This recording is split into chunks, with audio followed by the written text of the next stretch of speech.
చంద్రగిరి నియోజకవర్గ ప్రజలందరికీ పేరు పేరు నమస్కారాలు. మీరు నిన్న సాయంత్రం నుంచి చూస్తున్నటువంటి చెవిరెడ్డి కుటుంబం డ్రామాలు తెలుసు మీకు. ఈరోజు ఉదయం కుటుంబ సభ్యులు పాత్రికేయ విలేకరులతో మాట్లాడుతున్న మాటలు కూడా మీరు చూస్తుంటారు. కక్ష సాధింపు ధోరణిలో పులివర్తి నాని ప్రవర్తిస్తున్నాడు, అతనికి అధికార యంత్రాంగం సపోర్ట్ చేస్తుందన్నారు. మీ ద్వారా ఆ చెప్తున్న చెవిరెడ్డి కుటుంబానికి ఒకటే, రాష్ట్ర ప్రభుత్వం తెలుగుదేశం ప్రభుత్వం ఏర్పాటు ఈరోజుకి 57 రోజులైంది. 57 రోజుల్లో ఏ రోజైనా నేను కక్ష సాధింపు దాలంటే గవర్నమెంట్ వచ్చిన 3వ రోజో 4వ రోజో మీ పైన కేసులు పెట్టుంటారు. ఈరోజు మీరు అంటున్నారు కేసులు పెట్టారు 37గా చేర్చామని. దానికి కారణం 14వ తారీఖు నా పైన దాడి అత్యాయత్నం జరిగిన రోజు నేను ఇచ్చిన కంప్లైంట్లో A1 Chevireddy Bhaskar Reddy, A2 Chevireddy Mohit Reddy, A3 Chevireddy Raghunath Reddy, A4 బానని ఇచ్చా. ఆ రోజే ఇచ్చా 14వ తారీఖు. ఆ రోజు నీ ప్రభుత్వం ఉంది. ఆ రోజు నువ్వు ఇచ్చినటువంటి పోలీస్ అధికారులు ఉన్నారు. ఆ రోజు నీ కన్ను సన్నుల్లో నడుస్తున్న అధికార యంత్రాంగం అంతా ఉంది. అది నీకు తెలుసు. నేను ఈరోజు ఇలా ఆ రోజు నీకున్న అధికార యంత్రాంగం సపోర్ట్తో ఆ రోజు ఎఫ్ఐఆర్ కట్నీలా నువ్వు. ఈరోజు మీరు అంటున్నారు 37 కానీ ఆ ఎఫ్ఐఆర్ నేను ఇచ్చినటువంటి కేసుకు సంబంధించిన దీంట్లో చూస్తే ఎవరి పేర్లు ఇచ్చారో అందరికీ తెలుసు, మీకు కూడా తెలుసు ఆ విషయం.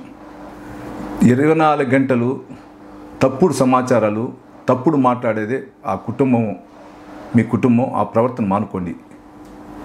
మీరు అంటున్నారు నా కుమారుడు విదేశాల్లో చదివి వచ్చినాడు, అతను అన్యాయంగా కేసులు ఇరిగించినాడని.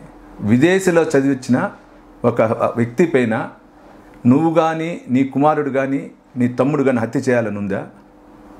అంటే హత్య చేసే అంత స్థాయి ఉన్న వ్యక్తి విదేశాల్లో చదివితే కూడా వదిలేయాలని ఉందా? ఆలోచించు భాస్కర్ రెడ్డి గారు. ఈరోజు మీరు అంటున్నారు నేను ప్రజల పక్కన ప్రభుత్వం పైన పోరాటానికి సిద్ధం, దేనికైనా సిద్ధం అని. భాస్కర్ రెడ్డి గారు, పోరాటాలకి నేను ఎప్పుడు భయపడను. నేను ఏ విధంగా పోరాటం చేసే ఈరోజు నేను ఈ ఎమ్మెల్యే స్థాయికి వచ్చా.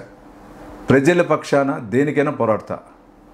ఈ 57 రోజులు నేను నా యొక్క అధికారాన్ని అడ్డం పెట్టుకుని నేను పోరాడలా. ప్రజల కోసం, ప్రజల సేవ కోసం పోరాడా. ప్రజలకు కావాల్సినటువంటి అవసరాల కోసం, ప్రజలకు కావాల్సిన మౌలిక వసతుల కోసం పోరాడుతున్నాను తప్పించి అధికార యంత్రాంగం తిరుగుతున్నాను కానీ నా స్వయం దీనిపైన ఎప్పుడు తిరగల. నువ్వైతే ఈ 57 రోజులు ఎత్తుకున్నా నీ కుటుంబం, నీ కొడుకు కోసం పోరాడుతున్నావు కేసుల నుంచి తప్పించుకునేదానికి. నువ్వు ఈరోజు అంటున్నావు నీ కొడుకు కోసం ఈరోజు రోడ్డుకు వచ్చావు. అన్యాయంగా 6 మందిని, సంబంధం లేని వ్యక్తిని ఆ రోజున్న పోలీసు అధికారులు కేసులు పెట్టారు. జగమెరిగిన సత్యం. ముఖ్యంగా చంద్రగిరి నియోజకవర్గం కానీ చంద్రగిరి నియోజకవర్గం ఆరుకున్నటువంటి తిరుపతి నియోజకవర్గం ప్రజలకు అందరికీ తెలుసు. వారి కోసం ఎందుకు నువ్వు పోరాడలా? వారి కోసం పోరాడుంటే నువ్వు నిజాయితీపరుడు అనుకుంటావు. ఆ రోజు ఎందుకు నువ్వు పోరాడలా? అంటే నీ కొడుకు, నీ కుటుంబానికి ఒక ఆదరణ, బయట వ్యక్తులకు తప్పుడు కేసులు పెట్టిన వాళ్ళకి ఒక ఆదరణ. ఆలోచించు భాస్కర్ రెడ్డి. నువ్వు మీ చంద్రగిరి నియోజకవర్గం ప్రజల తరపున, మీడియా ప్రతినిధుల తరపున అందరికీ పేరు పేరున విన్నపం, నేను ఎక్కడ కానీ కక్ష సాధింపు పోను. కక్ష సాధింపు అంటే నా దగ్గర ఇంకా 2 బలమైన కేసులు ఉంది. ఆ బలమైన కేసులు ఇస్తే మినిమం అంటే కూడా 1 సంవత్సరం నుంచి 1.5 సంవత్సరం బెయిల్ రాదు. మా కుటుంబాన్ని ఏ విధంగా షాడోలాగా వెంటాడాడో దానికి సంబంధించిన సాక్ష్యాలు కూడా నాకు ఇచ్చేసి వెళ్ళారు కొందరు అధికారులు. విజయవాడ స్థాయిలో ఉన్నటువంటి కొందరు అధికారులు నా పైన దాడి జరిగిన తర్వాత వారం తర్వాత ఇంటికి వచ్చి ఏమేమి జరిగిందని ఇచ్చేసారు. అవి కూడా ఉన్నాయి. అది ఇస్తే దేశద్రోహం కేసు అవుతుంది. ఇంకోసారి ఎలక్షన్లో కూడా పాల్గొనేదానికి అవకాశం ఉండదు. నేను ఆ విధంగా కక్ష సాధింపు పోలా. గుర్తుపెట్టుకోవాలి భాస్కర్ రెడ్డి గారు. మీరు ఏదో డ్రామాలాడి ప్రజలను మప్పి పొందాలంటే కాదు. ఈరోజు కూడా అరెస్ట్ అంటే మీరు ఇంత నీతి నిజాయితీ పరులు అయితే ఎందుకు మీరు హైకోర్టుకి వెళ్ళి యాంటీసెప్టిక్ బెయిల్ కోసం వెళ్ళారు? 3 సార్లు వెళ్ళారు యాంటీసెప్టిక్ బెయిల్ కోసం. నీతి నిజాయితీ పరులు అనుకుంటే అదే యాంటీసెప్టిక్ వెళ్ళిపోకుండా నేరుగా ఎస్పీ గారి దగ్గరకో లేదా స్థానిక ఉన్నటువంటి ఎస్ఐ గారి దగ్గరకో స్థానికంగా ఉన్నటువంటి ఇన్స్పెక్టర్ స్థాయి అధికారి దగ్గరకో లేదా స్థానికంగా ఉన్న డిఎస్పీ స్థాయి అధికారి దగ్గరికి వెళ్ళి ఉండొచ్చు కదా. ఎందుకు వెళ్ళా మీరు? దీన్ని బట్టి మీ నీతి నిజాయితీ మీకు అర్థమవుతుంది ప్రజలందరికీ. నేను చంద్రగిరి నియోజక ప్రజలకి, ముఖ్యంగా మీడియా ప్రతినిధులకి, తెలుగుదేశం పార్టీ అభిమానులు, జనసేన పార్టీ అభిమానులు, బీజేపీ పార్టీ అభిమానులకు అందరికీ పేరు పేరు నమస్కారాలు. ఒకటే చెప్పదలుచుకున్నా, నేను ఎక్కడ కానీ కక్ష సాధింపు పోవట్లా. అతను ఎంత రొచ్చగొట్టినా నేను అణిగే వెళ్తా. సామెతుంది, ఎంత ఎదిగితే అంత అణిగిపోమని, ఆ విధంగా వెళ్తున్నా. నా 5 సంవత్సరాలు నా ఎమ్మెల్యే కాల పరిమితి అయితే 4 సంవత్సరాల్లో నా డెవలప్మెంట్ యాక్టివ్ పెట్టుకుని వెళ్తున్నా. నేను మా పెద్దాయన గారి దృష్టికి, మా చిన్నాయన గారి దృష్టికి తీసుకుని, అదేవిధంగా డిప్యూటీ సీఎం గారు పవన్ కళ్యాణ్ గారి దృష్టికి తీసుకుని వెళ్ళి నా డెవలప్మెంట్ మీద వెళ్తున్నా. అసెంబ్లీలో ఉన్న రోజులు అదే పని చేస్తొచ్చా. ఈరోజు కూడా అదే పనిలో ఉన్నా. ఇటువంటి తప్పుడు ప్రకటన చేస్తున్న చెవిరెడ్డి కుటుంబం లాగా నేను చేయను. చెవిరెడ్డి కుటుంబంలాగా పరుల సొత్తులు ఆక్రమించుకోను. దయచేసి ఆలోచించి ఇతని మాటలు మీరు వినండి. గతంలో జరిగిన విధానం ఏ విధంగా ఉంది, ఈరోజు ఈ విధానం ఏ ఉందో ఆలోచించండి.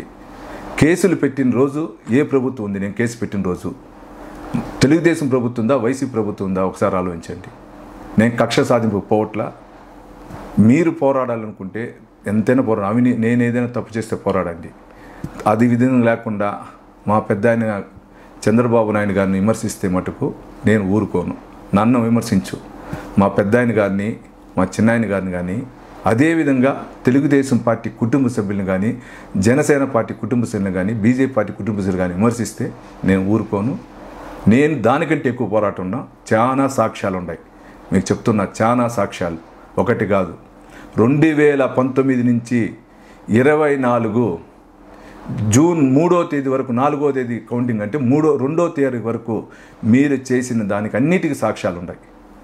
పోతే కక్ష సాధింపు ఆ విధంగా వెళ్తే అది వేరవుతుంది. దయచేసి ఇటువంటి విధానాలు మానుకోండి. ఇప్పటికైనా ప్రజలు బుద్ధి చెప్పారు.